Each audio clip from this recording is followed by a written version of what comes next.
अलफला थाने में शहरी शाहिद की दरख्वास्त पर दर्ज किया गया।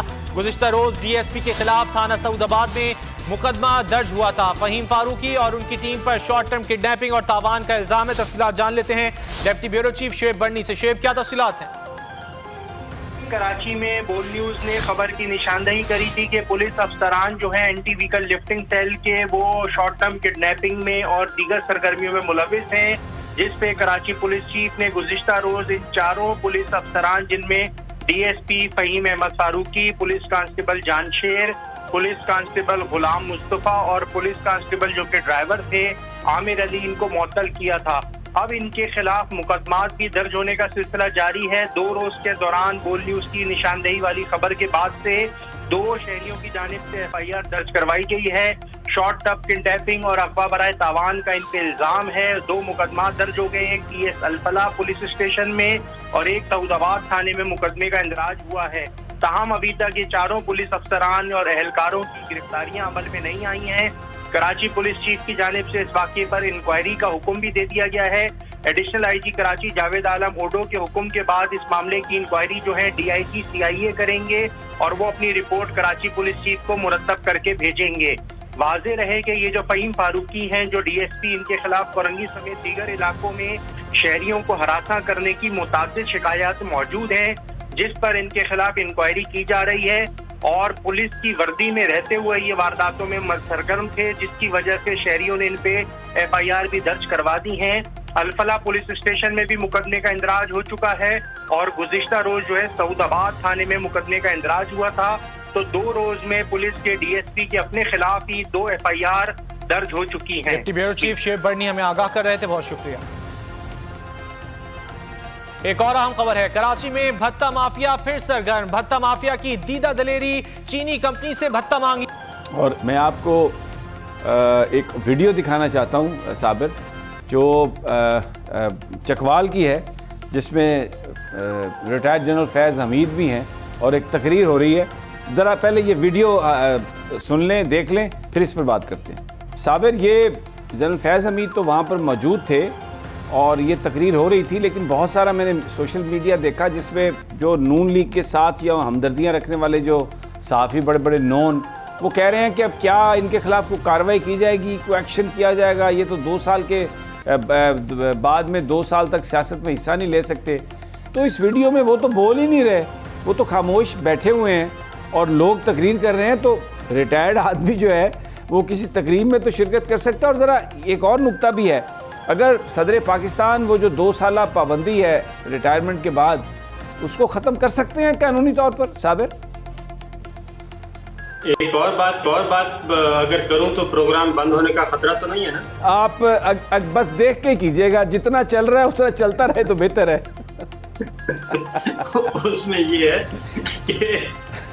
कि ये तो फैज साहब हैं, स्टेज पे बैठे हैं, बोल नहीं रहे, ठीक है, और लोग तकरीर कर रहे हैं, लोग उनको कह रहे हैं, इनवाइट कर रहे हैं। एक और साहब भी हैं, वो साहब तो मुलाकातें कर रहे हैं और वो साहब जो है, वो साहब ये कह रहे हैं कि जनाब मुझे पूरी आशीर्वाद हासिल है और मैं किसी के बिहाफ पे आपके पास आया हूँ, तो आप मेरी बात उसी तरीके से सुने जैसे मैं पहले था। तो वो तो मुझे लगता है वो तो रूहानी रिश्ता कायम करने की कोशिश कर रहे हैं, जो कायम नहीं होना मुझे लगता है, क्योंकि रूह तो निकल गई, अब तो सिर्फ मुर्दा ही है। तो वही ना, तो वो मुर्दा इस वक्त फिर रहा है, वो मुर्दा कहता है कि मुझे आशीर्वाद हासिल है, मैं वही हूँ जो पहले था। तो इसलिए आप मुझे समझे कि मैं आया हूँ, उन्हीं की तरफ से आया हूँ। वो जैसे शहबाज शरीफ साहब कहते थे कि ये मत समझे कि मैं कोई भिखारी हूँ, आप हमारे भाई हैं और बस मैं आया हूँ आपके पास। तो मैं आया हूँ आपके पास, तो उन साहब के बारे में क्या ख्याल है? वो तो बाकायदा तौर पे अभी भी, अच्छा एक मैं आपको बता दूँ, एक तो है ना शहबाज शरीफ साहब, शहबाज शरीफ साहब ने तलाल चौधरी को आज उतारा है मैदान में, तो एक और साहब ने आपको आज मैदान में उतारा है और उनका भी गुस्सा दीद नहीं था। और वो हमारे बहुत अच्छे दोस्त हैं मलक अहमद खान साहब, हाँ, वो भी आज उन्होंने भी एक प्रेस कॉन्फ्रेंस की है। तो अभी तो चीज़ें बाहर आई नहीं, अभी तो बहुत थोड़ी चीज़ें बाहर आई हैं, और तिलमिलाहट जो है वो दूर दूर तक पहुंची हुई है। अच्छा, मैं यहाँ पे और- आपको रोकूंगा साबिर, क्योंकि एक वक्फा लेना है, वापस आते हैं। तो ये बड़ी आप जो तिलमिलाहट वाली बात कर रहे हैं बड़ी ज़बरदस्त है, यहीं से हम गुफ्तगू आगाज़ करेंगे, लेकिन एक छोटे से वक्फे के बाद।